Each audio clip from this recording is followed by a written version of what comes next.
بسم اللہ الرحمن الرحیم۔ السلام علیکم ورحمۃ اللہ وبرکاتہ۔ 10th مہاد آج ہم آگے حدیث پڑھیں گے۔ دیکھیں، سب سے پہلے فقیہ واحد اشد علی الشیطان من الف عابد، ایک فقیہ شیطان پر 1000 عابدوں سے زیادہ سخت ہے۔ ایک فقیہ شیطان پر 1000 عابدوں سے زیادہ سخت ہے۔ اس حدیث میں فقیہ سے مراد وہ عالم دین ہے جس کا قلب و دماغ نور الہی کے مقدس روشنی سے منور ہو۔ تو ایسا عالم خود بھی شیطانی اغوا سے اپنے آپ کو بچاتا ہے اور کئی لوگوں پر سے اس کے حملے کو ناکام بنا دیتا ہے۔ ایک مشہور قول ہے کہ فقیہ وہ ہے جو اپنے مولا یعنی کہ اللہ تعالیٰ کے سوا کسی سے نہ ڈرے اور اللہ کے سوا کسی کی طرف متوجہ نہ ہو، اس کے غیر سے طالب خیر نہ ہو، اس کی تلاش میں پرندے کی طرح اڑتا رہے۔ حضرت حسن بصری رحمۃ اللہ علیہ فرماتے ہیں، فقیہ وہ شخص ہے جو دنیا سے روگردہ ہو، امور اخرویہ میں رغبت کرنے والا ہو، یعنی کہ آخرت کی تیاری کرنے والا ہو، ان کی طرف زیادہ سے زیادہ اعمال کرنے والا ہو اور اپنی ذاتی عیوب کو دیکھنے والا ہو کہ میرے اندر کیا کیا جو ہے وہ خراب باتیں ہیں پوشیدہ، ان کو دیکھنے والا ہو۔ اس حدیث کی شرح میں علامہ طیبی رحمۃ اللہ علیہ فرماتے ہیں کہ شیطان انسان کے لیے خواہشات اور شہوات کا دروازہ کھولتا رہتا ہے، مگر عالم دین اس کے مکر کو جانتا ہے، اس لیے وہ اس کے مکر سے محفوظ رہتا ہے، مگر عابد شیطان کے اس جال میں پھنستا جاتا ہے کیونکہ اس کو معلوم نہیں ہوتا یہ شیطان کا مکر و فریب ہے۔ علم فقہ حاصل کرو کیونکہ اس سے ہمارے صالح کی توفیق اور تقویٰ کی سعادت حاصل ہوتی ہے۔ فقہ سے ہدایت کی راہ فقیہ پر کھلتی ہے۔ یہ ایسا مضبوط قلعہ ہے جس کی پناہ میں فقیہ تمام حوادث اور آفات سے محفوظ ہو جاتا ہے، اور ایک تقویٰ والا فقیہ شیطان پر 1000 عابدوں سے بھاری ہوتا ہے، کیونکہ فقیہ جو ہوتا ہے اسے پتہ ہوتا ہے کہ شیطان کس طریقے سے بہکا سکتا ہے، اور جبکہ عبادت کرنے والا عابد جو ہوتا ہے اسے معلوم ہی نہیں ہوتا کہ اس کو شیطان کس طریقے سے بہکا سکتا ہے۔ اس لیے فرمایا آپ صلی اللہ علیہ وسلم نے کہ ایک فقیہ شیطان پر 1000 عابدوں سے زیادہ سخت ہے۔ لغوی صرفی تحقیق دیکھیں، فقیہ فقوہ باب کارما سے بابانا سمجھدار ہونا، علم فقہ کا جاننے والا جمع فقہا آتی ہے۔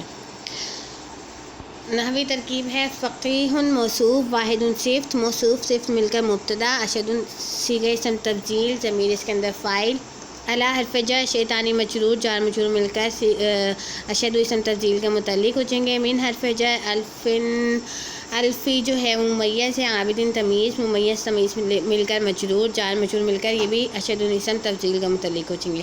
اسم تفضیل صیغہ جو اپنے فاعل اور متعلق سے مل کر خبر مبتدا خبر مل کر جملہ اسمیہ خبریہ ہوا۔ اگلی حدیث ہے، احب الاعمال الی اللہ ادوامها وان قل، احب الاعمال الی اللہ ادوامها وان قل۔ ترجمہ، اللہ کے نزدیک سب سے زیادہ پسندیدہ عمل وہ ہے جس پر ہمیشگی ہو اگرچہ تھوڑا ہو۔ اللہ تعالیٰ کے نزدیک سب سے پسندیدہ عمل وہ ہے جس پر ہمیشگی ہو اگرچہ تھوڑا ہو۔ اس حدیث کا مطلب یہ کہ جب آدمی کوئی نیک کام شروع کرے تو اس کو چاہیے کہ وہ ہمیشہ کرے، اس کو چھوڑنا نہیں چاہیے، اگرچہ مقدار میں عمل تھوڑا ہی کیوں نہ ہو۔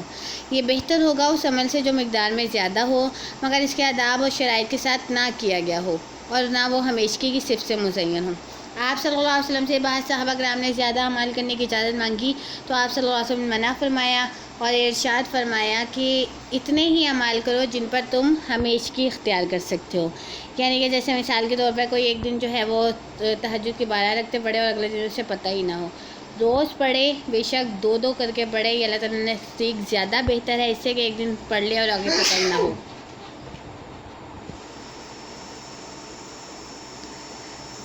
کسی نے حضرت عائشہ رضی اللہ تعالیٰ عنہ سے پوچھا کہ آپ صلی اللہ علیہ وسلم کا کوئی خاص عمل بیان کرے۔ اس پر حضرت عائشہ نے فرمایا کوئی خاص عمل تو نہیں تھا، ہاں یہ ضرور تھا جس کام کو آپ صلی اللہ علیہ وسلم شروع کرتے اس پر ہمیشگی اختیار کرتے۔ اسی وجہ سے بعض عارفین سے منقول ہے، الاستقامت فوق الکرامہ، استقامت کرامت سے افضل ہے۔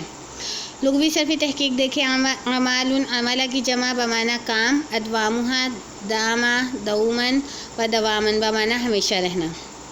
نحوی ترکیب، احبو صیغہ اسم تفضیل بھی ہے اور مضاف بنے گا، الاعمال مضاف الیہ، الی حرف جر لفظ اللہ مجرور جار مجرور مل کر احبو صیغہ اسم تفضیل کے متعلق ہو جائیں گے۔ صیغہ اسم تفضیل مضاف یعنی کہ مضاف اور مضاف الیہ مل کر مبتدا، ادوامها مضاف الیہ مضاف الیہ، مضاف اور مضاف الیہ مل کر خبر، مبتدا خبر مل کر جملہ اسمیہ خبریہ ہو کر قائم مقام خبر، قائم مقام جزا، ان حرف شرطیہ کل فعل با فاعل، فعل فاعل مل کر شرط و جزا مل کر جملہ شرطیہ جزائیہ ہوا۔ اگلی حدیث ہے طوبی لمن وجد فی صحیفتہ استغفارا کثیرا، خوشخبری ہے اس شخص کے لیے جو اپنے نامہ اعمال میں کثرت سے استغفار کرے۔ خوشخبری ہے اس شخص کے لیے جو اپنے نامہ اعمال میں کثرت سے استغفار پائے۔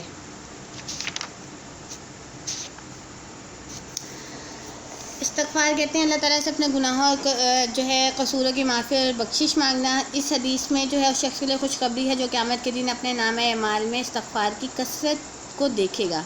بعض علماء نے جو ہے فرمایا کہ اس حدیث میں طوبیٰ خوشخبری لمن وجد فی صحیفتہ فرمایا ہے، نہ کہ طوبیٰ لمن استغفر کثیرا۔ اس بات کی طرف اشارہ کرتا ہے کہ قیامت کے دن بھی وہ اپنے استغفار کو دیکھے گا۔ یہ اسی وقت ممکن ہوگا جب استغفار کو اس کی شرائط و اخلاص کے ساتھ ادا کرے، جیسا کہ اس کو حق ادا کرنے کا حق ہے کہ اپنے گناہوں پہ شرمندہ ہو، اور جب اللہ تعالیٰ سے استغفار کرے اس کی توجہ جو ہے وہ کس کی طرف ہونی چاہیے؟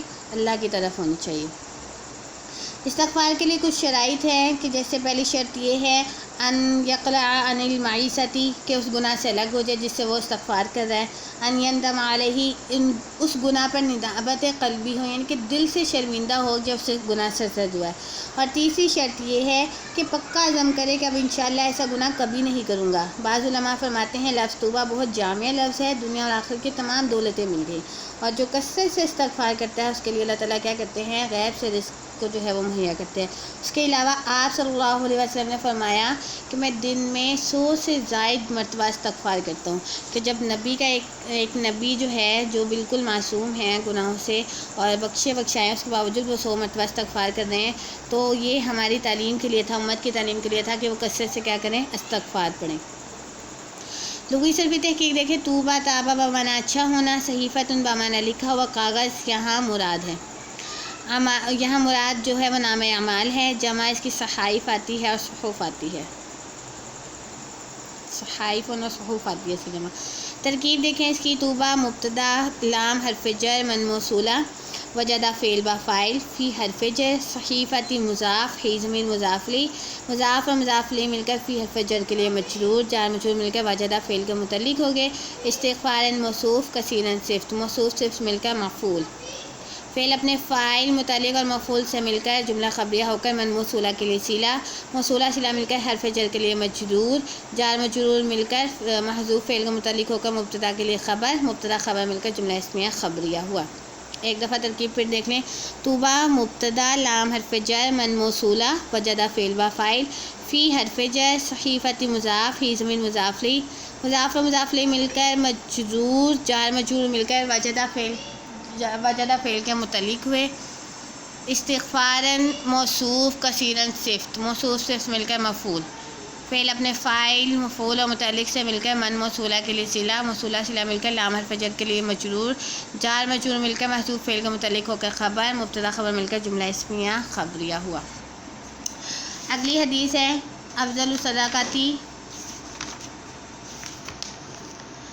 ان تشبع کبدا جاعیا، ان تشبع کبدا جاعیا، افضل الصدقاتی ان تشبع کبدا جاعیا، بہترین صدقہ یہ ہے کسی جاندار بھوکے کا پیٹ بھرا جائے، بہترین صدقہ یہ ہے کہ کسی جاندار بھوکے کا پیٹ بھرا جائے۔ صدقے کی تعریف، صدقہ کہتے ہیں اپنے مال کو اللہ کی رضامندی اور قرب حاصل کرنے کے لیے کسی کو دینا، اور سب سے زیادہ یہاں پہ فضیلت بتائی گئی ہے بھوکے کو کھانا کھلانا۔